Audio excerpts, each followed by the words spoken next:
For as long as I can remember, all the successful people in my life fell cleanly into one of two categories. The first category should be familiar to you. These are the grinders, the go-getters, the ones who wake up at 4 a.m., jog 2.5 miles in the freezing rain, eat a breakfast consisting of 6 raw eggs and 300 grams of creatine, just the raw powder. They push through to whatever goal they're trying to have their sights set on. Money, starting a family, starting a business. They handle everything like this. And to them, nothing is impossible. If you haven't achieved something, it means you haven't supplied the sufficient force towards it yet. If it hasn't happened, you must make it happen. So let's call this first group the pushers. I met a lot of these folks working in tech, and they're also all over social media. You know the ones. They slug it out. They push through. Iron discipline, tempered resolve, undeniable grit. Pushers win. They compete and they overcome. And by working hard and staying determined, they can reach heights that others would find unimaginable. Pushers do understand, though, that this comes at a cost. Success isn't bought, it's rented, and the rent is due every day. Say you're a bodybuilder, for example, and you're training for a competition. Skipping out on a family dinner to make sure you stick to your meal plan is just smart. It's commendable. It's what pushers do. Or maybe you're working at a startup. Maybe that startup finally finished their Series B and is already gearing up for IPO. Pushers lock in. 10-hour days, 12-hour days, missed soccer practice, missed piano recital. Little Timmy asks, "Where's Dad?" "Dad is locked the fuck in, son. We'll see him in Q3 if the investor meeting goes well." This is the pusher way, and admittedly, it's pretty effective. If you know what you're willing to sacrifice, and you're willing to burn away parts of yourself that don't serve your goals, then you can get there as a pusher. But because of the immense cost involved, most pushers rightfully, quickly burn out. You can only keep your foot on the gas for so long before pieces start flying off the car. I thought being a pusher was the only way to be successful. And so, many times in my life, I've given up on dreams for fear that I'd give up more than I'm willing to sacrifice. Maybe some dreams are just too big for us mere mortals. But then there's this other category that I started to recognize. They are an anomaly, but we probably all know at least one of this type of person. These are the folks that always seem to be in the right place at the right time. If they're looking for a new job, it just so happens that the perfect opportunity falls into their lap. They walk into a room and other people just naturally seem drawn to them. No matter what happens to this category of people, things always seem to turn out fine in the end.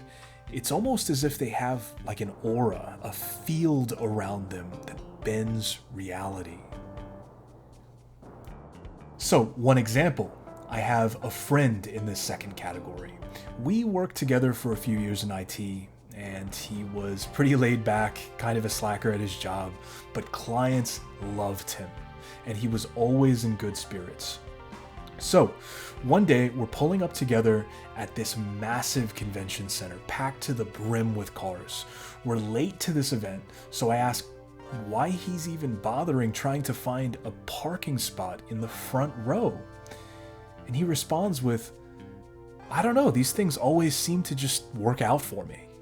I was incredulous, naturally, but sure enough, an empty parking space in the very front row emerges from a sea of thousands of cars.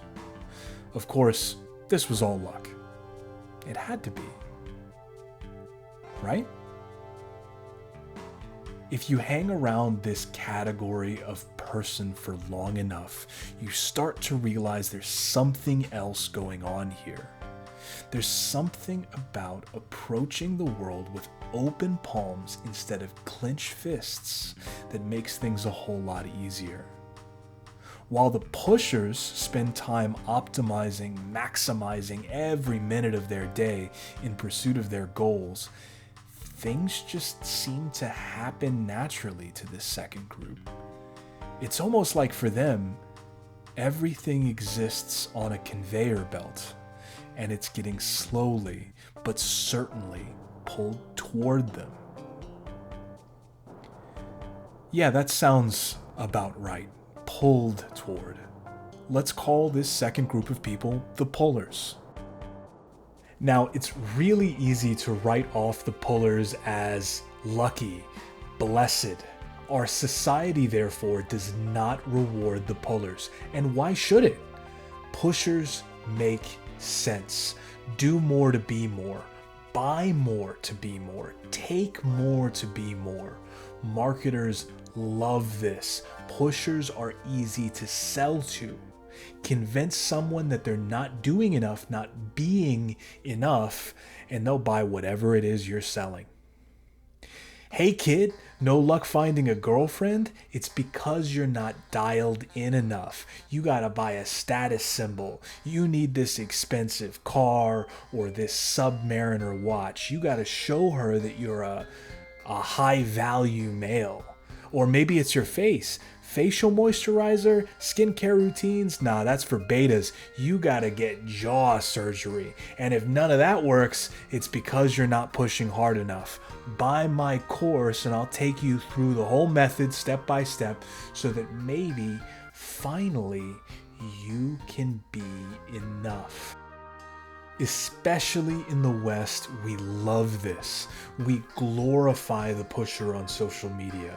We buy posters of our heroes. We idolize those who give up everything for greatness. And it's a really useful half-truth.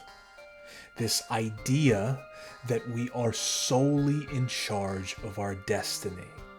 That with enough willpower, you can overcome any obstacle. That we are the holders of the pen writing our story. But this often isn't the case at all. We try our hardest only to push our goals further away from us. We train like a madman for a marathon only to get an injury from overuse before the big day. We stress and stress over the job interview only to arrive exhausted from our sleepless nights, stammering through the whole painful ordeal. For some things, it seems like the more you try, the less likely you are to succeed. You ever try to dance? Really seriously try to dance? It doesn't turn out that well. If you try to force a laugh, the same thing happens. It sounds insincere, even to yourself. Or worse still, have you ever tried to get someone to like you? To get someone to love you? To push for this is to grip tightly. So tightly that you begin to break whatever it is you're holding. You push hard enough and you start pushing away what you're chasing. It's invalidating, it's humiliating, but some things are like quicksand. The more you try, the worse it gets for you. We are, from a young age, very much conditioned to push, conditioned to chase. And once we've got the object of our desire, we're conditioned to hold on for dear life. You can see it all around, this fear of being left out, unloved, forgotten, poor, swept into the permanent underclass. And it drives us to get up and get after it time and time again. And like, this all sounds heroic, but if you've experienced it, it feels like getting chased by a demon. There was a long time in my life where I was very clearly a pusher. And I burnt out. I pushed people close to me away. I sacrificed probably way more than I needed to. And then, out of desperation, I just kind of stopped. I didn't give up. I just made a conscious decision to stop forcing things, to let things happen on their own. It felt bad, like it felt horrible, irresponsible. I felt unworthy unless I was carrying a burden. I felt like if I didn't hold on as tight as possible, I would lose the things that mattered most to me. But then the most unexpected thing happened. Things started just kind of happening for me, seemingly out of nowhere. Job offers after months of silence, friends reaching out from high school wanting to reconnect. Good things just started coming my way.